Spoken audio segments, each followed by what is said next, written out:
So it looks like we have 3 more broken pairs. So here's a blue yellow. Let's find the other one. It's right over here. So I'm just going to rotate that 180 degrees. Okay, now we've got them across from each other, and they are crisscrossed. So perfect. But look at the top layer. All solved. So let's flip the cube over, because it doesn't matter which way this is, as long as we have a broken pair. So let's just flip it over like that. We've still got these blue yellows right here. And look at the top. Now we've got a broken pair. Now sometimes even though, you'll have where the top and the bottom are completely solved, but you have a broken pair, say, in the back here. So if you see the top and the bottom and you don't see any broken, don't give up. Look at back here, there can be one. And when that happens, you just want to rotate that into the top layer. So we have these ready. Just take this broken pair and go ahead and put it up there so it's ready for you. So take the right piece, put it with the left, rotate it up, put the broken pair in place of it, rotate it down, and fix the centers. Boom. And just like that, we actually have all of the edges solved. So that's very nice. So now we can go on to the third step. However, here's an example of something else that can actually happen. When you're doing this, sometimes you'll end up where you only have 2 broken pairs, and every single other pair is fixed. Now what this means is we can't do what we have been doing, because we have absolutely nothing to replace it with. So here we have our first long algorithm that you're just going to have to memorize. I'm sorry, but that's the only way to do this. So the setup of this algorithm is you actually want to do the opposite of normal. You want your pieces to be directly across from each other. And in this case, you can see that they are crisscrossed. So we're just going to do our little R, U, B prime, R, R. Okay? And so now we see that they're directly across from each other. So the algorithm is this. Both D's are F prime, U, R prime, F, both D's prime. Like that. And we've fixed it. Now, if you try and do that where the pieces are not across from each other, it won't work. You have to get them across from each other. If you know the algorithm, it's completely simple. It's just a matter of actually memorizing it, and that's the only way you can do it. But that's part of solving Rubik's Cubes. As I'm sure you know, if you've learned to solve the 3x3, there's some long algorithms in that one. The last couple are actually pretty long. So, at this point, we have 6 centers that are just like these, and we have all of our edges on the sides paired up. So we essentially have a 3x3 right here. And so we can actually just solve it. But the thing is, we actually have 2 parities along the way, which is where you're solving something like a 3x3, but something happens that can't happen when you're normally solving a 3x3. So we're going to go ahead and start. I'm just going to go through really quickly since you guys should already know this. So the first thing we want to do is get the white cross. So we're going to put this by the blue. Let's see, we've got a white here, so let's put it into the green spot, but you can see that it's upside down. So we're going to rotate it down, rotate this left, rotate that up, rotate it back, and we've got it correct. We've got our orange piece in the right spot, but it's upside down again, so we're going to do the same thing, rotate it down, move this out of the way, rotate it up, and put it back. This piece, no matter where we move, we're going to have to mess this up, so just remember that you rotate it down and out of the way, and then fix that piece. Then you can work with this. It's already by the red, so move it up. There's our white cross. It looks kind of weird. It really does. Like, it just to be solving a 3x3, but you've got these extra pieces. It's really weird, but you get used to it. So now we want to get the corners. So we've got white, red, and blue. So that goes right here. And we start doing our R, U, R prime, U prime, R, U, R prime, U prime, R, U, R prime, U prime, R, U, R prime, U prime, R, U, R prime, U prime. And here we have white, green, and orange. So put that in place above its spot, R, U, R prime, U prime. And let's see, we've got white, green, and red. Now, I'm going to teach you a little shortcut here. You don't have to listen to this if you don't want to, especially if you're not extremely comfortable with the 3x3. But something that can really save time is when your white piece is facing on the left or the top, where you know that you're going to have to do that thing like several times, you can actually skip a couple of the moves. Instead of doing R, U, R prime, U prime, since you know that that's not going to be correct, when you have it here, you can just rotate R, U, it's not correct. Do U again, R prime, U, R, U, now rotate it down. You're basically just not moving it down in between the moves. But if you don't like that, you don't have to do that, it's okay. So the last white piece is white, orange, and blue, so we're just going to put that above its spot. So now we've got these edges here to do. We've already got one of them right, and so let's look for a piece without yellow. Here we go, blue and red. So put it on the blue. Is it going right or left? It's going right. So U, R, U prime, R prime, U, F prime, U prime, F.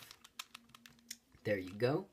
Now we've got the green in its spot. The red is on the left, so U prime, L prime, U, L, U, F, U prime, F prime.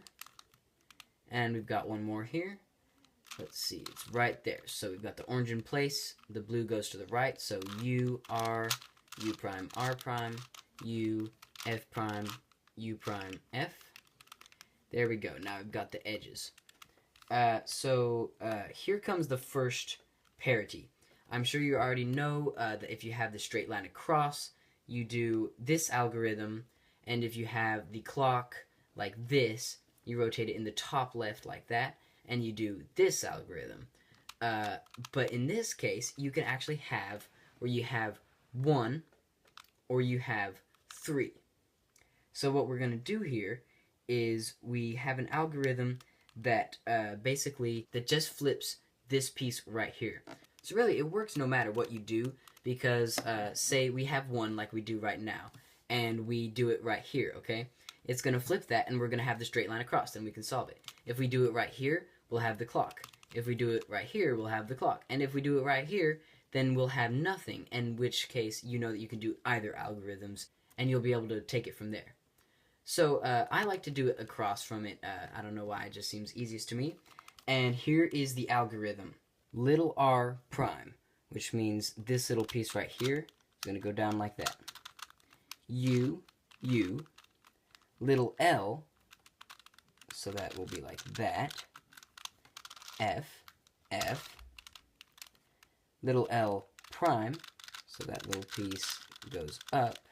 F, F. Little r, okay, like that. Little r. U, U. Little r again. U, U. Little r prime. U, U. F, F. Little r, F, F. Okay? And see, that did replace that one piece, and so now we have the straight across. So we can just now hold it like this and go F, R, U, R prime, U prime, F prime. There you go. So if you do get where it's 3 pieces and 1 is missing, you do that same algorithm, except you hold the missing piece towards you. After you've got the yellow cross, now of course we have to get these 4 corners here. So this one luckily is just like the 3x3, and there's no parities. If you have 1, hold that piece in the bottom left. And we do R, U, R prime, U, R, U, U, R prime. But you know that already. So, whole yellow top is done. So now it's time for corners. And once again, corners does not have any parities, so that's nice. So we've got 2 correct here, so we're going to rotate them into their correct spot. Hold them in the back, and do R prime, F, R prime, B, B, R, F prime, B, B, R, R, U prime. And now we've got all 4 corners correct. And so the last step is getting these pieces correct. And this is the last parity, the other one, in the solving of the 3x3 part.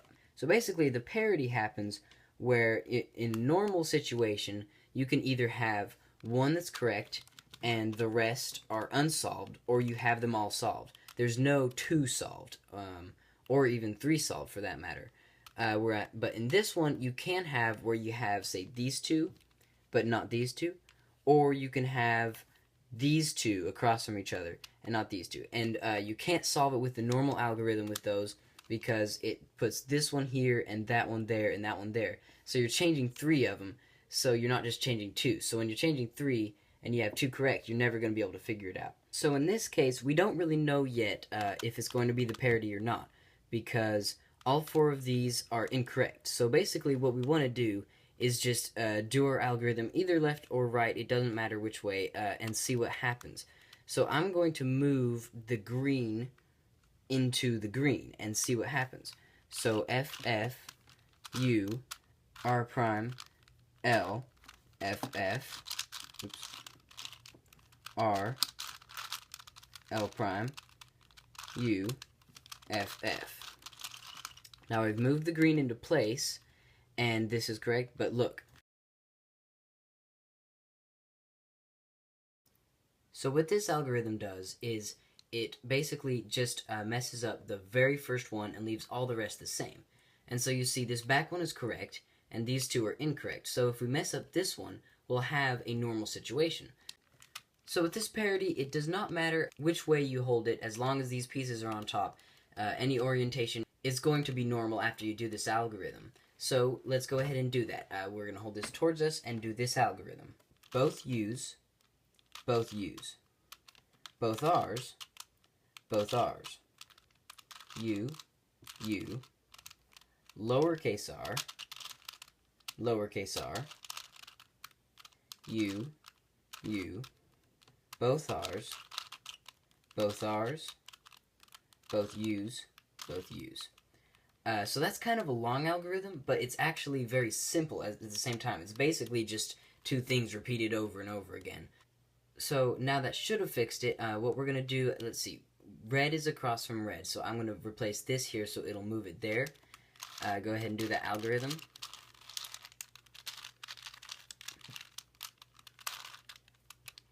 There, and that moved red into its place, and now the rest of the 3, as you can see, are unsolved, and so we have it in the right position. So now we just need to move blue there. Do the same old algorithm.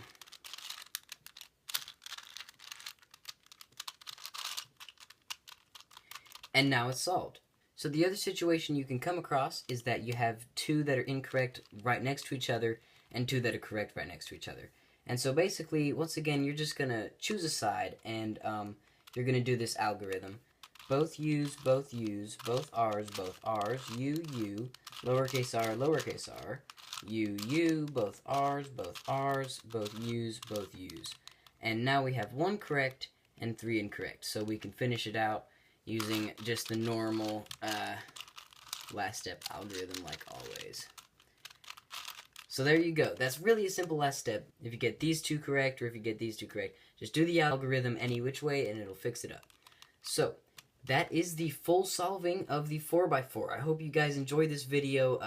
I know it's a little bit difficult and it's got a lot of algorithms, but I think with some work, it's really worth it to be able to solve this. And this is a big wowzer for a lot of people. It's just so much more complicated than a 3x3. So thank you so much for watching this video. Please subscribe and check out my other ones. See you guys next time.